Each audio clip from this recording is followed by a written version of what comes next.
हालांकि कांग्रेस ने संसद के बाहर धरना प्रदर्शन किया, लेकिन समाजवादी पार्टी और तृणमूल कांग्रेस ने इस हंगामे से किनारा कर लिया और संसद की कार्यवाही में हिस्सा लिया।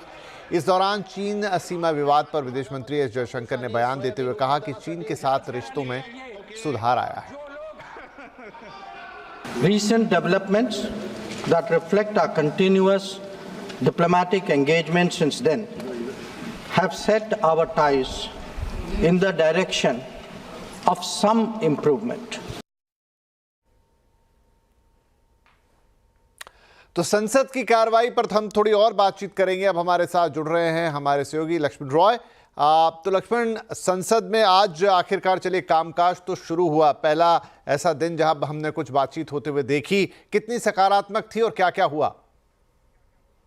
देखिए, ये सकारात्मक रहा क्योंकि 5 दिन तक लगातार संसद का शीतकालीन सत्र हंगामे की भेंट चढ़ा और अंततः जब कल शाम में लोकसभा स्पीकर ने सभी दलों की बैठक बुलाई, उसके बाद एक आम सहमति बनी और उस आम सहमति के बाद आज संसद की कार्रवाई सुचारू तरीके से चली। शुरू में क्वेश्चन आवर चला, उसके बाद अलग अलग मुद्दों पर बहस हुए और फिर जाके कई 2 बिल लोकसभा में, 2 बिल राज्यसभा में जो रखे गए थे पास कराने के लिए, उसमें से 1 बिल लोकसभा में और 1 बिल राज्यसभा में पारित होने की प्रक्रिया का आखिरी चरण में है। लेकिन 2 बातें काफी महत्वपूर्ण रही। पहली बात कि इस दौरान समाजवादी पार्टी और तृणमूल कांग्रेस ने कांग्रेस का साथ छोड़ दिया, या फिर कहें कि इंडिया गठबंधन का साथ छोड़ दिया। इंडिया गठबंधन के सांसद कांग्रेस की अगुवाई में संसद के मकर द्वार के सामने धरना प्रदर्शन किए, लेकिन उस प्रदर्शन में टीएमसी और समाजवादी पार्टी नहीं रही और दोनों सदन में अपने मुद्दे उठाती रही और समाजवादी पार्टी ने संभल मुद्दे को जोर शोर से उठाया, सरकार को घेरने की कोशिश की, सोची समझी साजिश का नाम दिया। उधर तृणमूल कांग्रेस ने बांग्लादेश का मुद्दा उठाया। उसके बाद जब 2 बजे के बाद जब विधायी कार्य का समय शुरू हुआ तो बैंकिंग अमेंडमेंट बिल लोकसभा में रखा गया, उस पर काफी बहस हुई। अब वित्त मंत्री निर्मला सीतारमण उस पर जवाब दे रही हैं, कुछ ही देर में बिल पास हो जाएगा। इसका हमारे आपके से कहें रिश्ता तो सिर्फ यह है कि हम लोग के जो बैंक के खाते हैं उसमें 1 के बजाय 4 नॉमिनी दे सकेंगे, जिससे अनअकाउंटेड डिपॉजिट जो बचा रह जाता है उसका निपटारा हो सकेगा और कई सारे नियमों में बदलाव किया गया है। राज्यसभा में ऑयल फील्ड अमेंडमेंट बिल को पारित किया जा रहा है। इसका मुख्य मकसद यह है कि ऑयल फील्ड को ज़्यादा प्रमुखता दी जाए, निवेश को बढ़ावा दिया जाए। तो मुझे लगता है कि अब यहाँ से आगे जो है संसद की कार्रवाई चलेगी, संविधान पर बहस किया जाएगा। 2 दिन लोकसभा में, 2 दिन राज्यसभा में, उसकी भी तारीख तय हो गई है। जी, तो चलिए संसद में एक बार फिर कामकाज की शुरुआत हुई और ये निर्मला सीतारमण आप देख रहे हैं संसद में, जैसा लक्ष्मण बता रहे थे, आज बैंकिंग अमेंडमेंट बिल का जवाब दे रही हैं और अन्य भी आज कार्रवाई होती हुई संसद में हमें नजर आई है। आगे बढ़ते हैं, कुछ और राजनीतिक खबरें देख लेते हैं। हम लक्ष्मण से और बातचीत करेंगे आगे, लेकिन फिलहाल संभल हिंसा की सियासी लड़ाई भी अब संसद तक पहुंच गई है। लोकसभा में अखिलेश यादव ने संभल का मुद्दा उठाया तो वहीं राज्यसभा में रामगोपाल यादव ने मोर्चा खोला है। दोनों नेताओं ने संभल हिंसा के लिए सरकार और बीजेपी को दोषी ठहराया है। अखिलेश यादव ने संभल हिंसा को सोची समझी साजिश बताया और प्रशासन पर गोली चलाने का आरोप लगाया, तो वहीं रामगोपाल यादव ने कहा कि संभल को छावनी में तब्दील कर दिया गया है। अचानक ये जो घटना हुई है, ये सोची समझी रणनीति के तहत वेल प्लान्ड हुआ है और वहां के भाईचारे को गोली मारने का काम हुआ है। जो घटना हुई है वो सोची समझी साजिश है। वहां जो खुदाई की बात लगातार अध्यक्ष महोदय देश में कोने कोने पर भारतीय जनता पार्टी और उनके सहयोगी और समर्थक शुभचिंतक बार बार खुदाई की जो बात कर रहे हैं अध्यक्ष महोदय, ये खुदाई जो है हमारे देश का सौहार्द, हमारे देश का भाईचारा, हमारे देश का गंगा जमनी तहजीब को खो देगा। मेरा और लोगों का ये मानना है कि इससे पहले उत्तर प्रदेश में जो चुनाव हुए थे उसमें वो बगल के जिलों में पुलिस ने किसी को वोट डालने नहीं दिया गया और जबरदस्ती चुनाव कब्जा कर लिया था और उससे ध्यान बटाने के लिए रामगोपाल जी, आपसे आशा करता हूं संयम बरतेंगे। योजनाबद्ध तरीके से सब ये हुआ। इधर संभल हिंसा को लेकर बीजेपी ने अखिलेश पर पलटवार कर दिया। बीजेपी का कहना है कि संभल में लोगों की मौत पुलिस फायरिंग से नहीं बल्कि प्रदर्शनकारियों की तरफ से फायरिंग में हुई है। वो पुलिस ने नहीं मारे, उनकी खुद की गोलियों से मरे हैं। और जैसे आपने देखिए साबरमती जो सच पिक्चर आ रही है, सेम वही कहानी वहाँ है। वहाँ लोगों ने पत्थरबाजी करी, उन्होंने झगड़ा किया और अब ये जो बोल रहे हैं अखिलेश जी, ये सब झूठ बोल रहे हैं। सच्चाई कुछ और है, सच्चाई जान के ही बोले और सच्चाई वो है वो आप जान लो। जैसे आपको देखा होगा कि जितनी जो मौतें हुई हैं वहाँ, वो सब आपस की गोली से हुई हैं, ऊपर से पत्थरों से हुई हैं, पत्थर लोगों ने छतों पर रखे हुए हैं। ये है असली कहानी। संसद में हंगामे के लिए तो आखिर है कौन जिम्मेदार और इंडिया गठबंधन में पड़ने के लग गई है दरार। आज आवाज अड्डा में इसी पर करेंगे बड़ी चर्चा। शाम 7:57 पर संसद में तकरार, विपक्ष में दरार, आज का आवाज अड्डा। चलिए अब बाजार की बात कर लेते हैं। कारोबारी हफ्ते के दूसरे दिन बाजार में आज तेजी रही। सेंसेक्स 598 पॉइंट चढ़ा तो निफ्टी 181 पॉइंट की बढ़त लेकर बंद हुआ। वहीं निफ्टी बैंक में भी आज 587 पॉइंट से ज्यादा की तेजी रही। आज के बाजार में अगर फार्मा को छोड़ दिया जाए तो सभी सेक्टर इंडेक्स में एक अच्छी तेजी देखने को मिली। डिटेल्स दे रही हैं कंचल नौटियाल। तो बाजार में एक अच्छा खासा एक्शन तो डेफिनेटली आज हमें देखने को मिला है। पहले बात कर लेते हैं निफ्टी गेनर की कि गेनिंग पॉकेट में सबसे पहले नाम किसका आता है। नाम आता है अडानी पोर्ट्स का, जहां पे हमें करीब 6% की तेजी देखने को मिली है। एनटीपीसी 3%, अडानी एंटरप्राइजेज में 2.5%, एक्सिस बैंक में भी करीबन 2.25% की आज के सत्र में तेजी देखी गई है। अब बात करते हैं कि बाजार को किन स्टॉक्स ने ड्रैग डाउन किया है। सबसे पहला नाम है भारती एयरटेल, 0.25% की गिरावट। हीरो मोटोकॉर्प 1%, आईटीसी 1% और साथ ही साथ एचडीएफसी लाइफ में भी 1% की गिरावट देखने को मिली है। इसके बाद शिफ्ट होते हैं मिड कैप गेनर की तरफ। देखते हैं किसका नाम आता है। टोरेंट पावर में 7% की बढ़त, केपीआई टेक में 7%, टाटा एलेक्सी 6% और साथ ही साथ आईजीएल पे भी 5% का इजाफा आज के सत्र में देखा गया है। लूजिंग पॉकेट की बात करी जाए तो मैनकाइंड में करीबन 2%, वोल्टास में 2%, एबीआरएफएल में हमें करीब 2% और साथ ही गोदरेज प्रॉपर्टीज में भी 0.25% की एक गिरावट देखने को मिली है। लेकिन ओवरऑल आज के लिए हम बोल सकते हैं कि बाजार में एक अच्छा मोमेंटम देखा गया है। चलिए अच्छा दिन बाजार के लिए। इधर हाल के करेक्शन के बाद बैंक एनबीएफसी शेयरों पर बाजार का फोकस जो है वो लौट आया है। ब्रोकरेज हाउसेज को न सिर्फ बैंकों के वैल्यूएशन अब सस्ते लग रहे हैं बल्कि रिस्क रिवॉर्ड भी फेवरेबल लग रहा है। इस रिपोर्ट पर ज़्यादा डिटेल के लिए हमारे साथ है हमारे सहयोगी यतिन मोहता। तो यतिन बताइए, बैंकों को लेकर ब्रोकरेज हाउस आप क्या कह रहे हैं? अक्सर ये सवाल होता है कि क्योंकि मार्केट एक रिकवरी जोन में है, कौन से शेयर्स चलेंगे, कहाँ वैल्यूएशंस अट्रैक्टिव है, कहाँ ब्रोकरेजेस को अपसाइड ज़्यादा लगती है। तो आज जो रिपोर्ट्स आई हैं ब्रोकरेजेस की, यहाँ से एक जो ट्रेंड निकल के आया है वो ये है कि आगे जाके सेकेंड हाफ में जो अर्निंग्स रिकवरी की बातें हो रही हैं और जो वैल्यूएशंस की बात हो रही हैं, इनमें जो बीएफएसआई सेक्टर है यानी बैंकिंग फाइनेंशियल सेक्टर, जहाँ banks, financial institutions, NBFCs, MFI सारे के सारे कंपनीज कवर्ड होते हैं, यहाँ सबसे रिस्क रिवॉर्ड फेवरेबल दिखाई पड़ रहा है। इनफैक्ट ब्रोकरेजेस बैंकिंग और एनबीएफसी शेयर्स को प्रेफर कर रहे हैं क्योंकि जो वैल्यूएशंस हैं FY19 की वैल्यूएशन से थोड़े आपको कम या बेहतर वैल्यूएशंस पे सारे के सारे स्टॉक्स मिल रहे हैं। FY19 इसीलिए क्योंकि ये कोविड के पहले के वैल्यूएशंस थे और अगर हम 5 साल का पीरियड देख लें तो FY19 एक रेलेवेंट पीरियड होता है। अगर हम IIFL की बात करें तो ICICI बैंक, HDFC बैंक और एक्सिस बैंक, ये शेयर्स इनको पसंद आ रहे हैं और इनको लगता है MFI छोड़ के, जो माइक्रो फाइनेंस सेगमेंट है उसको छोड़ के सारे के सारे सेक्टर्स में आपको स्ट्रेंथ नज़र आएगी BFSI सेक्टर की, जहाँ तक की बात हो रही है। प्राइवेट बैंक्स की बात करते हैं क्योंकि सबसे ज़्यादा दिलचस्पी ब्रोकरेज को इस पर्टिकुलर सेगमेंट में है। HDFC बैंक की बात करें तो यहाँ जो FY19 का वैल्यूएशन था वो लगभग 4 time price to book value था, जो अभी लगभग 2.5 टाइम बुक वैल्यू पे आपको शेयर अवेलेबल है। तो कहीं ना कहीं हिस्टोरिक वैल्यूएशन से सस्ते वैल्यूएशन पे आज भी आपको ये शेयर दिखाई पड़ रहा है। एक्सिस बैंक की बात करें, सिटी यूनियन बैंक की बात करें, फेडरल बैंक की बात करें, तो सारे के सारे ये बैंक्स ICICI बैंक छोड़ के अपनी FY19 की प्राइस टू बुक वैल्यूएशन से नीचे आपको ट्रेड करते हुए दिखाई पड़ रहे हैं। PSU बैंक्स की भी यही आपको कहानी दिखाई पड़ेगी। 10 से 15% डिस्काउंट FY19 के वैल्यूएशन पे आपको PNB, बैंक ऑफ बड़ौदा और कैनरा बैंक जैसे शेयर्स आपको दिखाई पड़ेंगे। SBI हालांकि लगभग सेम वैल्यूएशन, सिमिलर वैल्यूएशन पे ट्रेड कर रहा है आज भी, जबकि इनकी जो इंश्योरेंस और AMC बिजनेस है वो बहुत बड़ी हो चुकी है। और अगर हम NBFCs की बात करें तो यह काफ़ी इंटरेस्टिंग आपको ट्रेंड दिखाई पड़ेगा। बजाज फाइनेंस जो FY19 में 7 टाइम से ज़्यादा प्राइस टू बुक पे ट्रेड होता था, आज केवल 4 टाइम पे ट्रेड हो रहा है। Shriram finance, LIC housing, M&M finance की बात करें तो ये जो डबल स्ट्रॉन्ग वैल्यूएशंस पे ट्रेड कर रहे थे उससे आधे वैल्यूएशंस पे आज आपको अवेलेबल दिखाई पड़ रहे हैं। और AU स्मॉल फाइनेंस बैंक भी आपको FY19 से आधे प्राइस टू बुक वैल्यू के वैल्यूएशन पे दिखाई पड़ रहा है। तो कहीं ना कहीं अभी जो ब्रोकरेजेस है इनका रुझान है कि BFSI सेक्टर शायद यहाँ से ज़्यादा अपसाइड आउट परफॉर्मेंस दिखा सकता है। Right. RBI governor Shaktikanta Das को एक और एक्सटेंशन मिल सकता है। दिल्ली से हमारे सहयोगी और हमारे economic policy editor Lakshman Roy हमारे साथ है आरबीआई पर बड़ी एक्सक्लूसिव खबर के साथ। तो लक्ष्मण, क्या हम एक बार फिर से शक्तिकांत दास को एज आरबीआई गवर्नर आगे कंटिन्यू करता देखेंगे? बिल्कुल, इसकी संभावना काफ़ी ज़्यादा दिख रही है। जो मुझे सूत्रों से जानकारी मिली है उसके मुताबिक उनको एक्सटेंशन मिलने की पूरी संभावना है और इसके बारे में अगले 2 से 4 दिन में आधिकारिक जानकारी भी आ जाएगी, ऑर्डर जारी कर दिया जाएगा।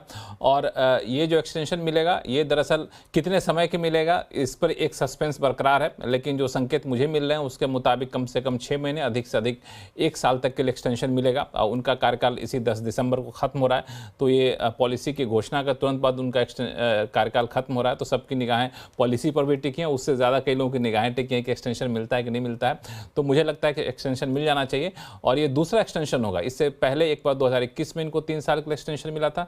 2018 में ये आरबीआई गवर्नर का पदभार संभाले थे और अगर साल से ज़्यादा का एक्सटेंशन मिलता है तो मुझे लगता है कि सबसे ज़्यादा समय तक गवर्नर रहने वाले आरबीआई के शक्तिकांत दास बन जाएंगे, चूँकि उससे पहले सिर्फ एक ही नाम था जो करीब 7 साल तक रहे थे इसमें। तो अब देखते हैं आधिकारिक सूचना कब तक आती है, लेकिन जब तक कि नहीं आ जाता 100% कुछ कहना मुश्किल होता है। जी, मेरे मन में भी यही सवाल आया कि क्या अगर वो हो जाता है जो आप कह रहे हैं 1 साल का एक्सटेंशन, तो वो सबसे लॉन्गेस्ट सर्विंग गवर्नर होंगे। तो आपने कहा वो नाम हो सकता है। बहुत बहुत धन्यवाद लक्ष्मण इस अपडेट के लिए। Thank you. अब बात करते हैं महाराष्ट्र की राजनीति की, जहां से एक बड़ी खबर है। सूत्रों से हमें खबर मिल रही है कि देवेंद्र फडणवीस का नाम मुख्यमंत्री के लिए फाइनल हो गया है। देवेंद्र फडणवीस ही महाराष्ट्र के नए मुख्यमंत्री होंगे। सूत्रों के मुताबिक फडणवीस के नाम पर बीजेपी आलाकमान ने मोहर लगा दी है, लेकिन अभी औपचारिक ऐलान बाकी है। कल होने वाली बीजेपी विधायक दल की बैठक के बाद देवेंद्र फडणवीस के नाम की आधिकारिक घोषणा की जा सकती है। डिटेल्स के लिए हमारे सहयोगी विवेक गुप्ता जुड़ गए हमारे साथ। विवेक, क्या माना जाए कि फडणवीस साहब एक बार फिर मुख्यमंत्री की कुर्सी पर बैठेंगे महाराष्ट्र में? जी देखिए, सूत्रों से जो खबरें अब सामने आ रही हैं उसमें महाराष्ट्र के नए सीएम का जो नाम है वो लगभग तय हो चुका है और जानकारी मिल रही है कि देवेंद्र फडणवीस एक बार फिर से महाराष्ट्र के नए सीएम बन सकते हैं और 5 तारीख को जो मुंबई के ऐतिहासिक मैदान आज़ाद मैदान में जो शपथ ग्रहण हो रहा है उसमें देवेंद्र फडणवीस सीएम पद की शपथ ले सकते हैं। साथ ही साथ 2 डिप्टी सीएम होंगे इस बार। जो पिछली बार था 1+2 का फॉर्मूला, इस बार भी 1+2 का फॉर्मूले पे ही महाराष्ट्र में सरकार चलेगी। देवेंद्र फडणवीस सीएम हो सकते हैं और साथ ही साथ एकनाथ शिंदे डिप्टी सीएम और अजीत पवार एनसीपी की तरफ से डिप्टी सीएम बन सकते हैं। साथ ही साथ ये भी जानकारी मिल रही है कि पोर्टफोलियो को लेकर जो रस्साकसी चल रही है उसमें अजीत पवार कैंप की एनसीपी और शिंदे कैंप की शिवसेना के बीच में ज़्यादा रस्साकसी चल रही है, क्योंकि दोनों पार्टियां अच्छे पोर्टफोलियो की मांग कर रही हैं। यही वजह है कि अजीत पवार कल शाम से दिल्ली में है और जानकारी ये मिल रही है कि अजीत पवार आज रात देश के गृह मंत्री अमित शाह से मिल सकते हैं और पोर्टफोलियो के बारे में उनसे मीटिंग कर सकते हैं। वहीं दूसरी तरफ शिंदे कैंप की शिवसेना भी अच्छे पोर्टफोलियो की मांग कर रही है। देखिए, जो पोर्टफोलियो है अर्बन डेवलपमेंट, पीडब्ल्यूडी, फाइनेंस और होम मिनिस्ट्री, ये जो 4-5 हाई प्रोफाइल पोर्टफोलियो उनको लेकर रस्साकसी चल रही है। लेकिन सूत्रों से जानकारी मिल रही है कि अगर देवेंद्र फडणवीस सीएम बनते हैं तो पूरी उम्मीद है कि होम मिनिस्ट्री यानी कि गृह विभाग वो अपने साथ ही रखेंगे।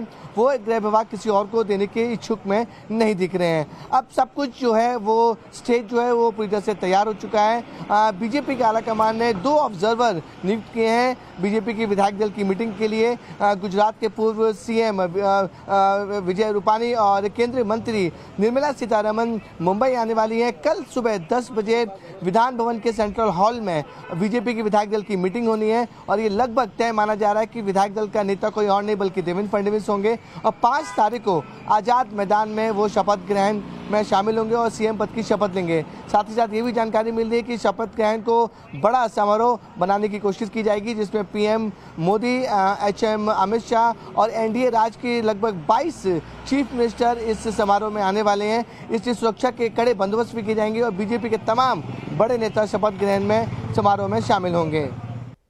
जी, शुक्रिया इस अपडेट के लिए। तो देवेंद्र फडणवीस का नाम यहाँ पर पक्का लग रहा है कि अब वो महाराष्ट्र की गद्दी एक बार फिर से संभालने जा रहे हैं मुख्यमंत्री के तौर पर। लेकिन पोर्टफोलियो उस पर रस्साकशी, क्योंकि 2 और सहयोगी हैं, वो जारी है। खैर, कल सब क्लियर हो जाएगा। लेकिन अब कुछ और खबरों का रुख करते हैं जो सीधे आपसे जुड़ी हैं। रोजमर्रा की जिंदगी में। आप भी बाजार से पानी खरीदकर पीते ही होंगे, तो सावधान हो जाइए। फूड रेगुलेटर फसाई ने बाजार में बिकने वाले बोतल बंद पानी और मिनरल वाटर को अब हाई रिस्क कैटेगरी में डाल दिया है। इस कैटेगरी में वो प्रोडक्ट आते हैं जिनमें मिलावट का बड़ा खतरा होता है। तो अब इसके मायने क्या है और आगे क्या होगा, डिटेल्स के साथ हमारी संवाददाता दीपाली नंदा। तो दीपाली, क्या कह रहा है फसाई और इस पे क्या एक्शन हो सकता है? देखिए, कई बार ऐसा होता है जब हम घर से बाहर जाते हैं या फिर सफ़र पर जाते हैं तो बाज़ार से पानी की बोतल खरीद कर पीते हैं और ये सोचते हैं कि हम मिनरल वाटर पी रहे हैं, हमारी सेहत को इससे कोई नुकसान नहीं होगा। लेकिन यहाँ पर सावधान होने की ज़रूरत इसलिए है क्योंकि फूड रेगुलेटर फसाई ने अब पैकेज ड्रिंक वाटर या फिर कहें मिनरल वाटर को हाई रिस्क कैटेगरी में डाल दिया है। अब हाई रिस्क कैटेगरी क्या होती है? ये वो कैटेगरी होती है और इसमें वो प्रोडक्ट्स आते हैं जिसमें मिलावट का बड़ा खतरा रहता है और साथ ही साथ इस बात की भी गुंजाइश होती है कि कहीं ना कहीं खराब पैकेजिंग के शिकार ये प्रोडक्ट्स हो सकते हैं।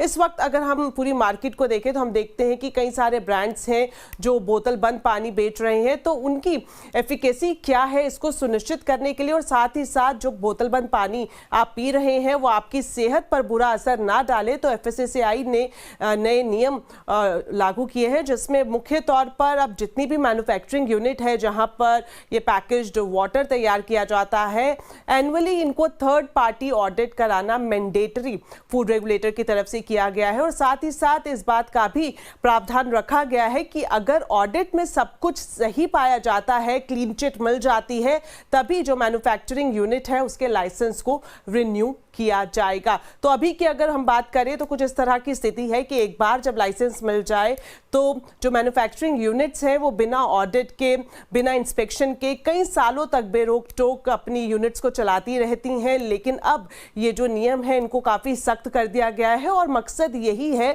कि जो कस्टमर है, उपभोक्ता है, उसकी सेहत से मिनरल वाटर की एवज में कोई खिलवाड़ ना हो। जी, बहुत ज़रूरी है और ये अच्छी खबर दीपाली। लेकिन एक और खबर पे हम दीपाली से बात कर लेते हैं, वो भी बड़ी इंपॉर्टेंट खबर है छात्रों के लिए, खासतौर CBSE 10वीं के छात्रों के लिए मैथ्स के 2 लेवल यानी बेसिक और स्टैंडर्ड के बाद अब साइंस और सोशल साइंस में भी 2 ऑप्शन देने की तैयारी हो रही है। यानी छात्र अब साइंस और सोशल साइंस में स्टैंडर्ड और उसके साथ साथ एडवांस में से एक ऑप्शन चुन पाएंगे। इस ऑप्शन की शुरुआत कक्षा 9 से कर दी जाएगी। CBSE की करिकुलम कमेटी में यह फैसला हो भी गया है। तो दीपाली, क्या होगा इसमें, किस तरीके से होगा, क्या किताबें बदल जाएंगी, क्वेश्चन पेपर्स बदलेंगे, क्या डिटेल्स है इस खबर पर? देखिए, 9th और 10th क्लास के बच्चों के लिए जो बोर्ड एग्जामिनेशन है उसको थोड़ा टेंशन फ्री किया जाए, इस लिहाज से CBSE एक बड़ा बदलाव करने की तैयारी कर रहा है। आपको याद होगा कि 10th क्लास के लिए जो स्टूडेंट्स हैं उनके लिए मैथ्स को थोड़ा आसान बनाने के लिए या फिर कहा जाए कि मैथ्स का जो हवा होता है उसे थोड़ा कम करने के लिए 2 लेवल्स को इंट्रोड्यूस किया गया था जिसमें बेसिक और स्टैंडर्ड दोनों शामिल थे। अब उसी तर्ज पर CBSE तैयारी कर रहा है कि साइंस और जो सोशल साइंस सब्जेक्ट है उसमें भी स्टूडेंट्स को 2 ऑप्शन दी जाए। इसमें भी अगर स्टूडेंट चाहे तो वो स्टैंडर्ड या फिर एडवांस में से एक को चुन सकते हैं। इस ऑप्शन की शुरुआत क्लास 9 से ही करने की तैयारी की जा रही है और जानकारी ये मिल रही है कि CBSE की जो करिकुलम कमेटी है उसने ये फैसला ले लिया है। हालांकि जो फाइनल मंजूरी है वो CBSE की गवर्निंग बॉडी से मिलना अभी बाकी है। यहाँ पर यह सवाल भी बरकरार है कि जो लोग या फिर जो स्टूडेंट्स एडवांस या फिर जो बेसिक लेवल को चुनेंगे उनके लिए क्या अलग से स्टडी मटेरियल होगा या फिर कोर्सेज में कुछ बदलाव किया जाएगा या वो एक साथ परीक्षा देंगे। तो ये जो सवाल है इन पर अभी भी जवाब मिलना बाकी है, लेकिन जानकारी ये मिल रही है कि जल्द ही इस पर भी फैसला ले लिया जाएगा और एकेडमिक ईयर 2026-27 से इस नए प्लान की शुरुआत करने की तैयारी CBSE बोर्ड कर रहा है। जी, बहुत शुक्रिया दीपाली इस अपडेट के लिए। और यहां पर हम लेंगे एक छोटा सा ब्रेक, लेकिन ब्रेक के उस पार कुछ और खबरें।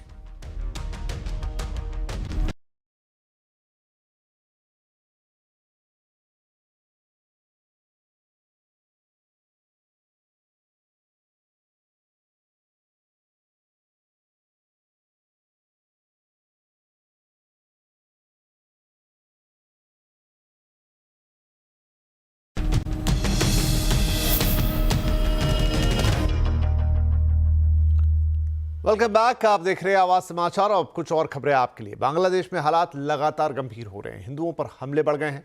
इस्कॉन के चिन्मय दास का केस लड़ने वाले वकील के ऊपर आज जानलेवा हमला हुआ। इधर अगरतला में Bangladesh deputy high commission office में तोड़फोड़ को लेकर भारत और बांग्लादेश में भी तनाव बढ़ा है। बांग्लादेश ने अगरतला में तोड़फोड़ के खिलाफ भारतीय हाई कमिश्नर को तलब किया है। इस बीच ममता बनर्जी ने मांग कर दी है कि बांग्लादेश के मामले में प्रधानमंत्री को वहां की सरकार से बात करनी चाहिए। अगर आप भी ट्रेन में भारी भरकम लगेज या सामान के साथ सफर करते हैं तो जरा ये खबर सुन लीजिए। दरअसल तय सीमा से ज्यादा सामान लेकर यात्रा करने वालों पर रेल मंत्रालय अब कड़ाई कर सकता है। हालांकि ये नियम पहले से ही है, लेकिन अब कठोरता के साथ इसका पालन करने के लिए मंत्रालय ने सभी जोन्स को कहा है। फ्लाइट में ट्रैवल करने से पहले हम सब ये इंश्योर करते हैं कि हमारे पास जो लगेज है कहीं वो ओवरवेट तो नहीं, लेकिन क्या आप जब ट्रेन में सफर करते हैं तो इस बात का ध्यान रखते हैं?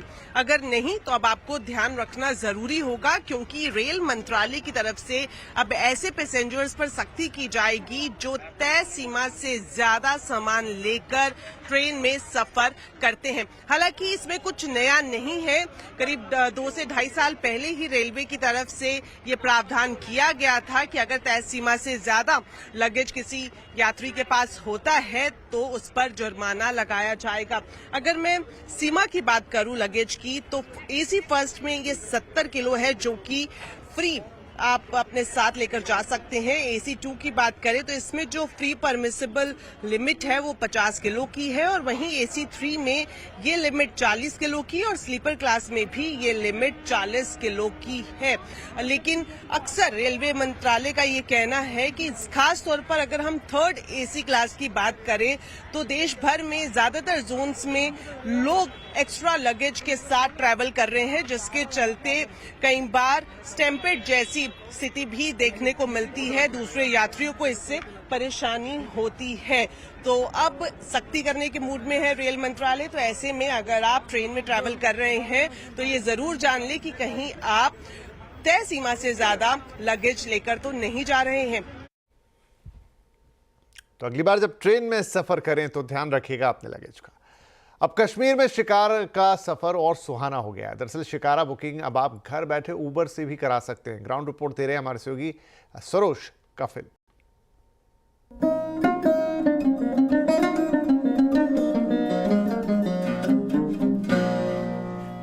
जहां पूरा देश इस वक्त डिजिटलाइजेशन की ओर बढ़ रहा है, वहीं पर श्रीनगर के डल लेक में जो शिकारे हैं वो कहां पीछे रहते। जी हां, आज ही यहाँ पर उबर शिकाराज जो हैं उनकी सर्विसेज स्टार्ट हुई है। अगर हम बात कर ले तो कोई भी टूरिस्ट जो यहाँ पे आना चाहता है 12 घंटे पहले आप अपनी ये बुकिंग्स जो हैं ये हायर कर सकते हैं शिकाराज। और साथ ही साथ अगर आप अभी बाहर हैं और आप प्लान कर रहे हैं कि आप कश्मीर में आना चाहते हैं तो आपको 15 दिन मिलेंगे अपनी उबर राइड्स बुक करने के लिए। ये ऑनलाइन बुकिंग है सर। अच्छा। ये ऑनलाइन 800 रुपये घंटे का है सर।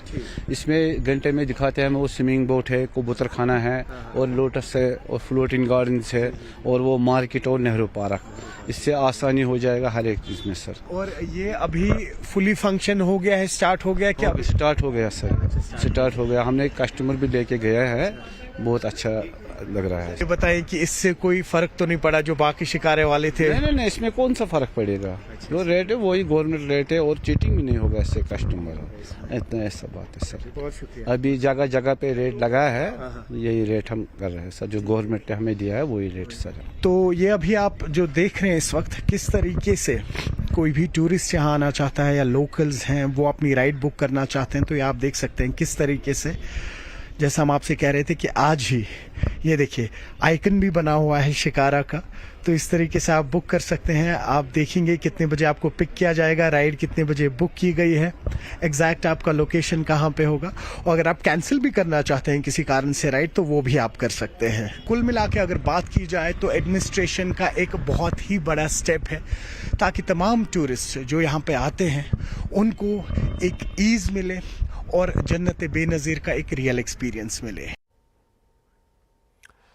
अमेरिका के प्रेसिडेंट इलेक्ट राष्ट्रपति डोनाल्ड ट्रंप के ब्रिक्स देशों पर 100% इंपोर्ट ड्यूटी लगाने की धमकी से भारत को चिंतित होने की जरूरत नहीं है। ये कहना है Federation of Indian Export Organisation के डायरेक्टर जनरल अजय सहाय का। उनका कहना है कि ट्रंप के निशाने पर भारत नहीं बल्कि चीन, ब्राजील और ईरान जैसे देश हैं। आलोक प्रियदर्शी ने उनसे बातचीत की। अमेरिका के प्रेसिडेंट इलेक्ट डोनाल्ड ट्रंप के ब्रिक्स देशों पर 100% इंपोर्ट ड्यूटी लगाने की धमकी को लेकर एक्सपोर्ट जगत में चिंता है। और इस पूरे मामले पर बातचीत करने के लिए हमारे साथ मौजूद है फीओ डीजी श्री अजय सहाय जी। सर, सीएनबीसी आवाज पे आपका स्वागत है। सबसे पहला सवाल यही कि जो डोनाल्ड ट्रंप की धमकी है या फिर कहें कि 100% ड्यूटी लगा देंगे अगर उन्होंने ब्रिक्स जैसी कोई करेंसी स्थापित करने की कोशिश की, तो इसको कितना सीरियसली लेना चाहिए और क्या क्या इसकी संभावना है, क्या इसकी आशंका है? देखिए, ये डोनाल्ड ट्रंप का बड़ा प्री मैच्योर स्टेटमेंट है। ऐसा कोई डिस्कशन नहीं हो रहा है। आज से बहुत साल पहले एक कॉमन करेंसी की बात की थी, लेकिन अभी आप जो देखिए 2023 में कैजन में साउथ अफ्रीका में मीटिंग हुई थी, वहां ये डिस्कस किया गया था we have to move away from dollar currency to other currency. And वहां पे हुआ था कि हमारा रीजनल ट्रेडिंग के लिए रीजनल करेंसी का यूज किया जाए। इंडिया ने अपना स्टेटमेंट बहुत क्लियर किया है। जो एक्सटर्नल अफेयर्स मिनिस्टर ने कहा कि हमारा कोई आइडिया यूएस को डॉलर को रिप्लेस करने का ट्रेड में नहीं है। आप जो देखिए, जो हमारा जो भी रीजनल ट्रेड भी हो रहा है, जो लोकल करेंसी में ट्रेड हो रहा है, उसमें भी डॉलर इंटरमीडिएट करेंसी यूज हो रहा है। चाहे अगर आप बात कीजिए रशिया के साथ रूबल का ट्रेड है या हम दुबई के साथ दिरहम का ट्रेड रहते हैं, तो दोनों के बीच में जब एक एक्सचेंज रेट लाने की बात आती है, जो डॉलर का यूज आ ही रहा है। तो ऐसा कोई नहीं है। जहां तक मेरे को लगता है ये थोड़ा जो स्टेटमेंट है वो more so on China, Iran, Brazil के ऊपर है, क्योंकि जो चाइना और ईरान ने बहुत सा अपना ऑयल ट्रेड लोकल करेंसी में किया है। इनफैक्ट ईरान का जो ऑयल एक्सपोर्ट है 2020 कंपेरिजन में कंप्लीट 300% इंक्रीज हुआ है। अभी चाइना और ब्राजील वो भी लोकल करेंसी में चाइनीज युआन में ट्रेड कर रहे हैं। तो अगर इस तरह का कोई धमकी है तो बेसिकली उन कंट्रीज के ऊपर है। हमारा रीजनल जो हमारा ब्रिक्स के साथ है उसमें कोई ऐसा नहीं है। हम लोग ने जो लोकल करेंसी ट्रेड किया है उसका एक बड़ा क्लियर पर्पस है।